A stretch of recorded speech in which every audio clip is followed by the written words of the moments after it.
Now, let's get back. We were talking last time about changing the credit policy. Why would we loosen our credit? What was the goal of loosening the credit? Did we just do it for the hell of it because we like bad debt? Help more attractive. To increase sales, right? Yeah. Yeah, we're going to do that to increase sales. And we have shown all these things that are going to happen as a result, or that's what we're getting ready to do. But we need to now calculate what's going to happen under the new scenario. And remember, in finance, what we're interested in is the incremental impact, and we'll get to that here in a second. Okay, let's talk about the amount of the discounts that we're going to have to, the expense of the discounts. And so our terms were 110 net 30. And so after within the first 10 days, we would have a 1% discount. Now we're changing it to 210 net 40. And so we're ending up with this 0.02 here is that 2%. So that's changed.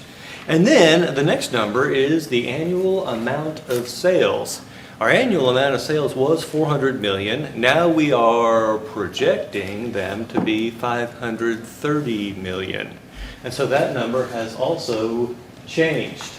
And that last number has also changed. I think 40 or 50% were taking the discount beforehand. Now 60% are. Why would that percentage have gone up? Why would more people be taking the discount now? What's more attractive to you, a 1% or a 2% discount? A 2% discount. If you see that your favorite shirt's on sale for 5% off, you might not go out there and act on it, but if you see that it's 10% off, maybe you do. And that's why that proportion of of orders taking the discount has gone up. Does that make sense? Okay, so now 60% of our sales are taking advantage of the discount. So our new amount of the discounts, when you do that math, is 6.36 million, and so that comes out to roughly 6 million. And you'll see why I'm doing the roughly thing when we get to the next slide. Now, our new days sales outstanding. So it's changed. It was, I think, 21 days.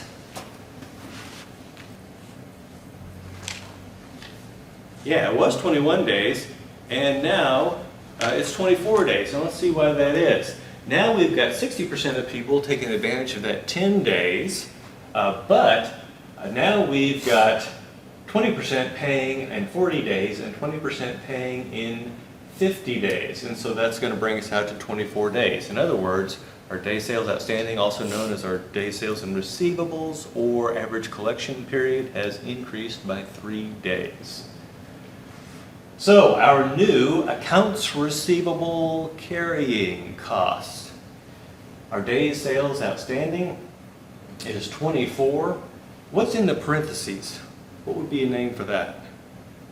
The 530,000 over 365. I'll get you started. It's average.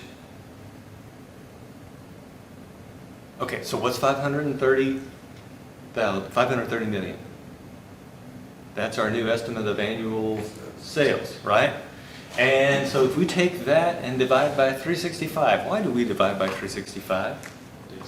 Yeah, the days in the year, right? And so what you've got there, 530 million divided by 365, is your average credit sales per day.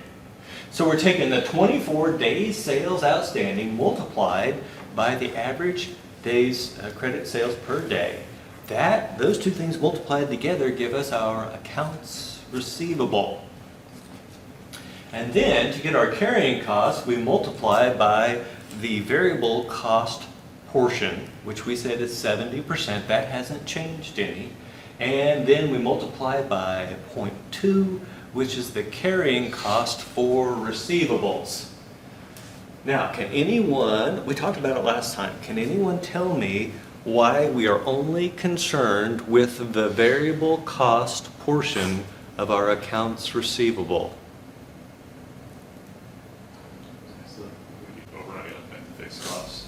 Yeah. So remember, we're looking at incremental stuff. And the incremental amount of money that I've actually had to put out to get those accounts receivable is only the variable cost portion. So that's why we're multiplying here by 0.7. And then we're multiplying by 0.2 because it's 20% cost of that money.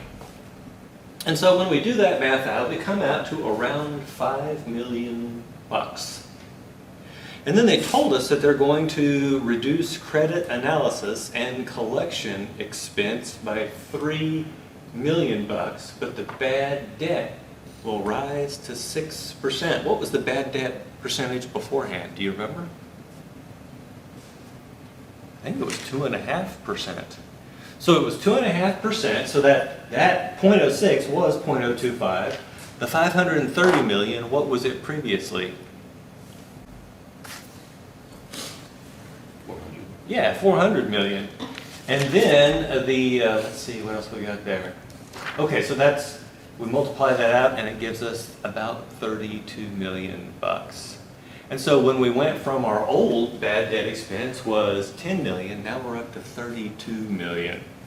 But you know what, by golly, we saved 3 million bucks by not enforcing our credit policy or looking at people to make sure that they made good, that they were credit worthy. Does that sound like a good decision to you? That sounds a little shady to me. Okay, so now we're going to put all this together and see what the impact is on net income. And so if I had to do this slide again, I would actually change it and put the effect of the policy change out at the end, because of course that's the incremental part that we're interested in. Our sales are going from 400 to 530. That's an increase of 130.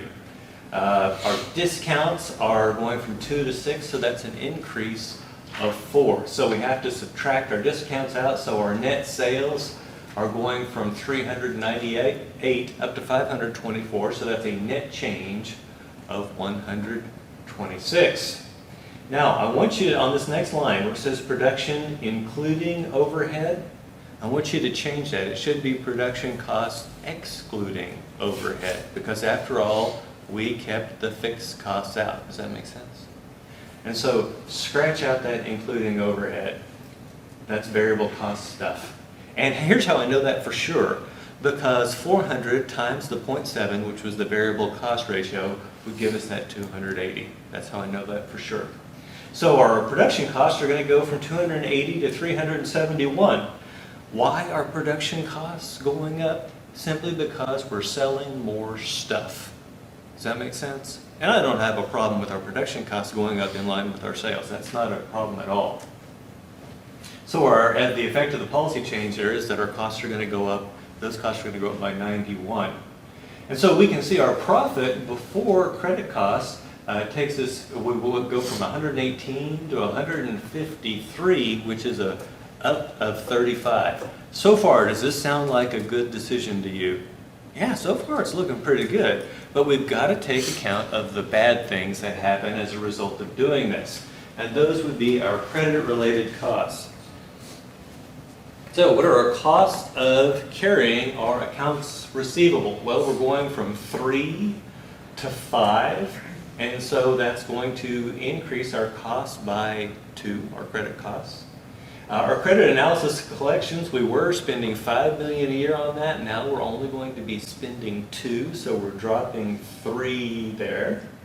But our bad debt losses have gone way up from 10 up to 32. So that's an increase of 22.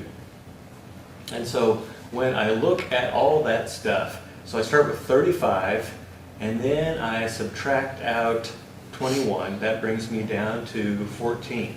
So now, before taxes, there's an increase in our profit of 14.